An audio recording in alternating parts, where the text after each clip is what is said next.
thank you, thank you. So during my time at Table of Grace, we have been able to provide a safe and stable environment for so many youth to be able to begin to heal and grow. While I could stand here tonight and I could tell you story after story about our amazing kids, I'll just tell you one and then we can kind of continue on. So recently in May, we had a little boy placed with us, and for privacy purposes, we're going to call him Sonic. His favorite character was Sonic the Hedgehog, so it kind of ties it all together. So Sonic is a 7-year-old autistic youth. He came into care due to being in a neglectful home and currently struggles with communicating his needs and navigating his emotions like so many of our youth. Like many youth on the autism spectrum, he struggles with loud noises and often needs a lot of space to be able to calm down. Our staff worked so hard with him daily to help him learn his triggers, ask for space when needed. And on one particular day this summer, he had just had a really, really tough time. Was having a really rough day. And once staff were able to kind of work with him, help him calm down, and they were processing everything, he had an idea. He offered up his own solution to try and help him with what was going on. So he asked staff if they could get him a tricycle. He said that he wanted one that was small enough for him so he could ride it, and when he needed to, he could go outside and it would help him calm down when he was really, really upset. We all thought that was an awesome idea. We loved that he was able to vocalize, tell us what he needed. That was such a huge step for him. So we reached out to our amazing community, and within days, he had a new bike. He was overjoyed. The laughter, I mean, he was so excited. That bike stayed in his room, by his bed, every night. And anytime he needed to, he would let staff know, hey, can I go outside and ride my bike? I need some help. Every time. We saw such a huge improvement in his behaviors as he worked so hard to communicate once he needed to. And he was even more ecstatic when he learned that he got to take that bike with him when he left us earlier in October. The support that our kids get from our amazing community makes such a huge difference in their lives as they continue to learn, heal, and grow. So thank you again for being here, and thank you so, so much for being a part of their healing journey. It just means so much to us, and it means so much to them.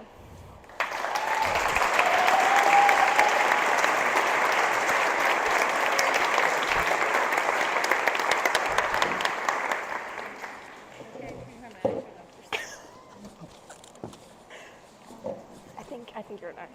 I am.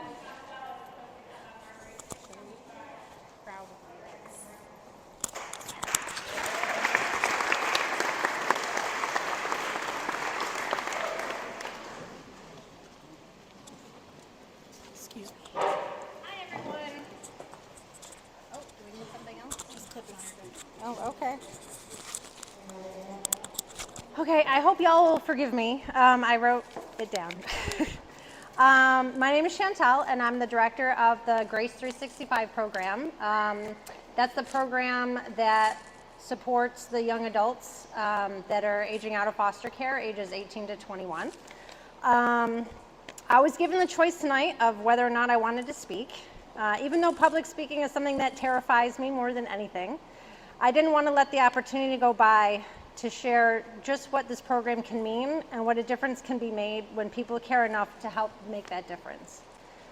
I have spent most of my career in child welfare, and it's always been a passion of mine to help others, and there is something about knowing the impact that your work does. Not everyone gets to see how it can directly change the course of someone's entire life. I feel a great privilege to be able to see it and to be able to follow it firsthand. Grace 365 makes a difference in the lives of so many young adults. I've asked one such youth permission to share his story because I feel it's a great example of the struggles that many youth in foster care face. Oh, is this better? Oh. I'm sorry. Okay. I don't know what y'all missed.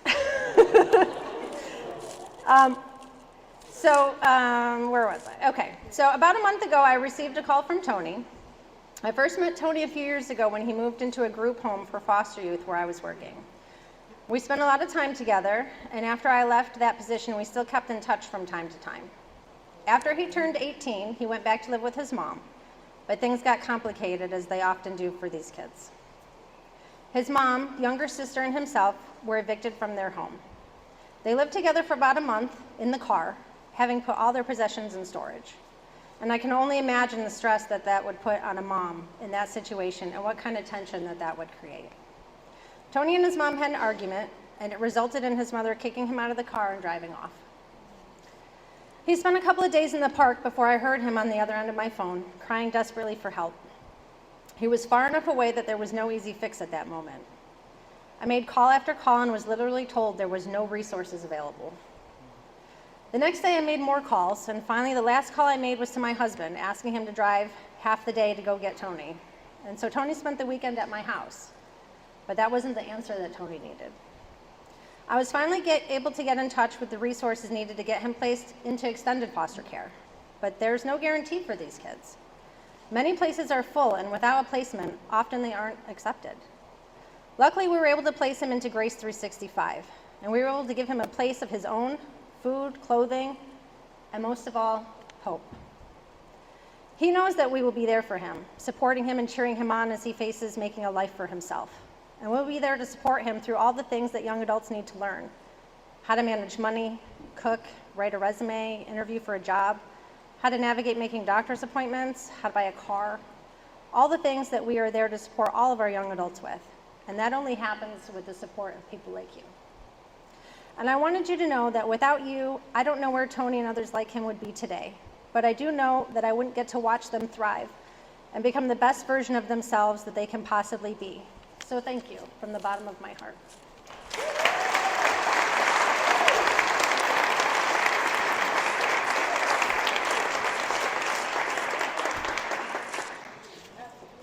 Oops, sorry. I don't know what I'm supposed to do with that. I'm just going to stand behind this and talk. Oh.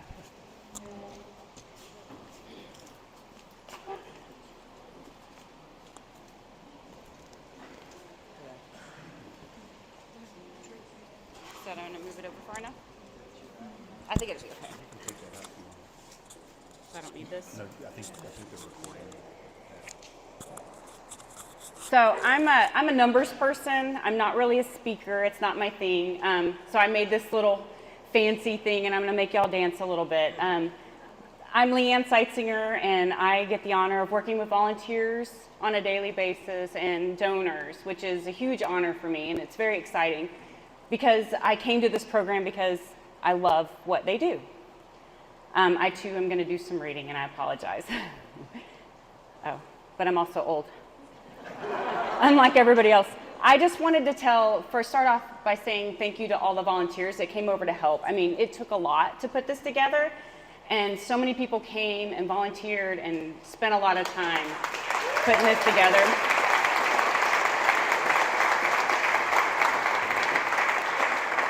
I want to specifically mention Elena Broadwell, Candy Barone, Christy Ruiz, Nancy Shapiro. They did a lot. Leah Stoddard did all the decorations, a lot of it she did from scratch and did an amazing job, and we really appreciate her and the money she saved putting this together. What I want to do is kind of connect our programs and help people understand that it's not necessarily, this kid's in emergency shelters, he's struggling more, this kid's aged out of foster care, they're struggling more. They're all struggling, and the biggest challenge is time and care, and how many times they move, and how that affects them long term. For each time a kid, it's hard to look at you with these on, but I can't read, so. When you look at it, each time a kid moves, they lose 4 to 6 months of education, connections, their friends, you move, and it's sad to see what they're going through. I can tell you, I've seen all the kids in our programs do so much. I've witnessed our staff teach an 8-year-old how to write his name for the first time. I've seen a couple of 17-year-olds move directly from our shelter to our program. We've had kids that were in our program at the shelter as tweens who eventually came to our program with Grace 365. I've seen our community come together and get behind our kids so they can do what other kids are doing, going to sports. Our staff reaches out to people to help them be able to do the things that other kids get to do. I mean, can you imagine moving all the time and you want to play on the band or football, how hard that can be? Our staff makes it happen. Our volunteers help to make that happen. We couldn't do all we do without the support of you guys. I've actually seen a 16-year-old go to an ARD and learn to start advocating for themselves. These kids are in a situation where they're moving from home to home and people don't know what their capabilities are because they may only have them for a couple of months. So they do for them and they make decisions for them. And then they turn 18 and they say, okay, figure it out. We had one girl that came to us that was in our shelter at one time, didn't age out, I'm sorry. She was 17 and went home back to her mom. She'd been in care for a long time. And then she turned 18. She went home at 17, turned 18, and then she was on her own. So she didn't age out, but she also had all the struggles. And so one of our goals is to help teach our kids life skills. So I'll move on I'm getting a little long-winded. So I'm going to get you guys to move a little bit. If I could get everybody just to stand for a second. And I'm going to be referencing tags on the back of your chairs. So you have a jacket, you may have covered yours up, or you may not have one. So every single one of you represents a child that has been in foster care for a year. And you moved 2.5 times. And you've moved 2.5 times. So you've lost 4 to 6 months of education for each of those times that you've moved, and you've moved 2.5 times. So I'd like you to look at your chair, and it should be the people along the back. If you see a card with a green stripe on it, go ahead and sit down. And it'll be just a little tag on the back of your chair. Those of you who are remaining standing have been in care for 2 years, and you've moved 3.5 times. You've lost almost 2 years of connections, love, education, just lots of things. So if you have a tag that doesn't have anything on it, go ahead and have a seat. It's just a plain manila tag. I don't think you have a tag at all. You get to stay up. If you don't have a tag at all, you stay standing. Those of you still standing have been in care 5 years, up to 5 years, and you've moved 5 times on average. So if you have a black X, you can go ahead and sit down.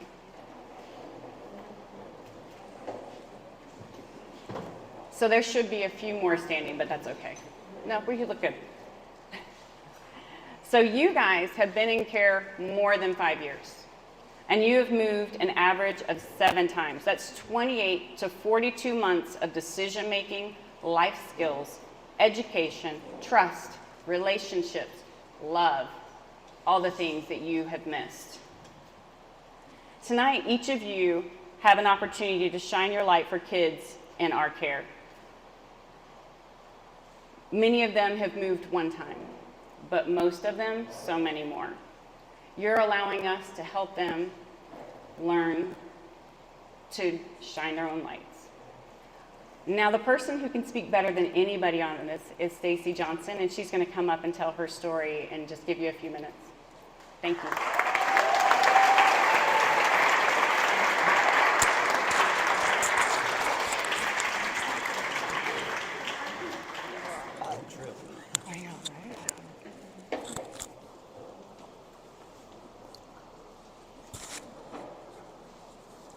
Hi, everybody. I'm Stacy, the founder and CEO of Central Texas Table of Grace, and I am just so overwhelmed right now looking into this sea of faces that has been there for me for so long. But before I get into my story, I know most of you actually know my story because everyone here is just such an amazing supporter. But before I get into that, I just want to thank my amazing staff. Tori, I love you. Where are you? I don't even know where she is. But Tori, I love you so much. Thank you for coming up and speaking. You're amazing, and I'm so lucky to have you, not only as an employee, but as a friend. And I just don't know what I would do without you. Chantel, you don't know where you are either.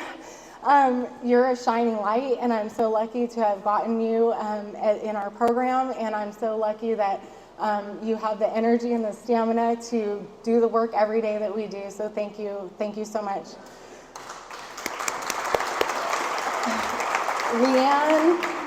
Leanne. Wow, I don't even know what to say. But Leanne, I couldn't just even exist without you. So thank you so much for everything you do. You're amazing. This whole thing is really, thank you, Leanne. Every day she keeps me sane. She gets the stuff done. She's so organized. Enid, she's here with us tonight doing the photos, and thank you, Enid. Enid is a foster mom and a huge help at the shelter. She's our social media person, but she also works at the shelter. I want to thank my board of directors and my volunteers, because without the board of directors and these volunteers, this couldn't take place tonight. So thank you, everybody. And of course, my amazing supporters and sponsors and donors and everybody else. And I always hate naming things because then I forget. But lastly, who I almost forgot, my husband. I love you so much. I could not have endured what I've endured over the last 10 years of this without you by my side. So thank you so much for being there for me. And God, who did I forget? Please don't let me forget anybody. I love you all, everyone that's here. But anyway, I'm Stacy Johnson, and I grew up in foster care. And I was one of those kids that had those moves. I was in 10 different placements before age 15. So I went into foster care at the age of 2. And then went through 10 different placements until I was 15. And at that point, I just asked if I could go to a group home, because I said if I do my chores and I follow the rules, I could just stay there, right? And my social worker said, well, yeah, you're not really going to be like a normal kid. There's going to be a lot of rules. There's a lot, that you would have to deal with in a group home, and I don't know if it's a good idea. And I said, but if I do my chores and I follow the rules, I can just stay there, right? And she said yes. So at age 15, I went to Lisa Lane Group Home, and that's where I met a group home therapist named Russ, who changed my life. I told him that I wanted to be on my own by the time I was 16. And instead of laughing me out of his office, he said, we're going to have to get right to work. You're going to have to get a job. We're going to have to, save some money. You're going to have to get a car. No judge is going to emancipate you without those things. So he bought me this book, The 7 Habits of Highly Effective Teens, and I went to work. And when I was 16, I did end up getting legally emancipated. It wasn't pretty. I'm not going to lie and say that I was on my own at 16 and I was all put together and everything was great. I struggled, and it was hard, and I was alone, and I didn't have anyone to call when I was in trouble, and it was very, very stressful. But ultimately, I had mentors and people in my life that I ended up being successful and having a great life and a great career. And so when I moved to Texas over 10 years ago, I decided that I wanted to help foster kids like me. And as you guys know, 10 years ago, Central Texas Table of Grace opened for kids between the ages of 6 and 17. And it was an emergency shelter. But after about 5 years, these kids were growing up, and they were starting to call, and they were needing help, and they were struggling, and they were failing at life, because guess what? They didn't have anyone to help them, and they didn't have skills, and they didn't have education, and they didn't have a connection, and it was a big struggle. And I was doing baby showers, and I was meeting kids at grocery stores, and I was asking the board if I could just give a couple $100s to so-and-so so they didn't lose their place to live, and it was just a struggle. So I knew I had to do something, and I started Grace 365 for young adults who age out of foster care.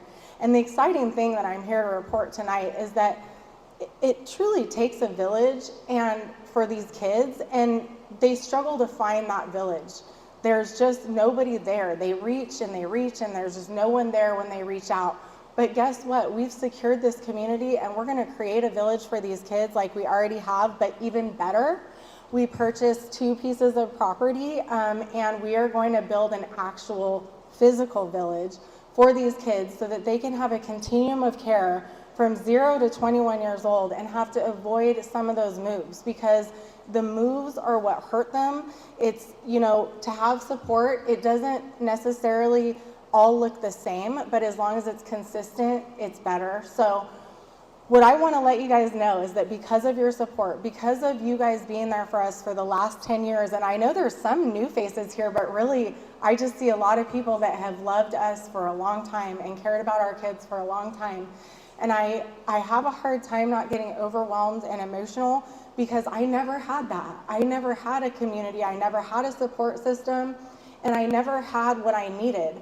But my community has given me that over the last 10 years and healed my heart of every past abuse I've ever suffered. And all I want to do is do that for these kids.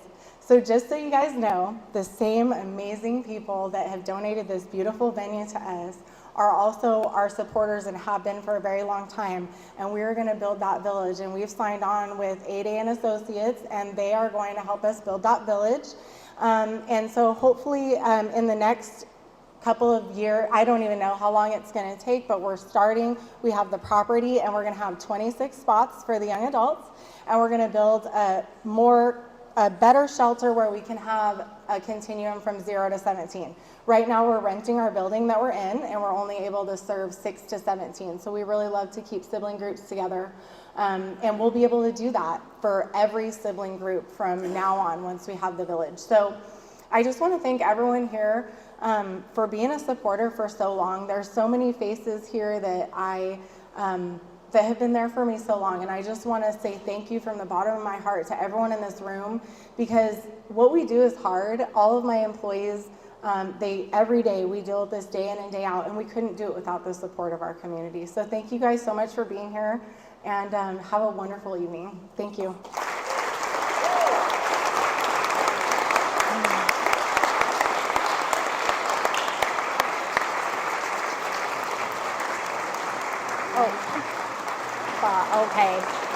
Okay, stop.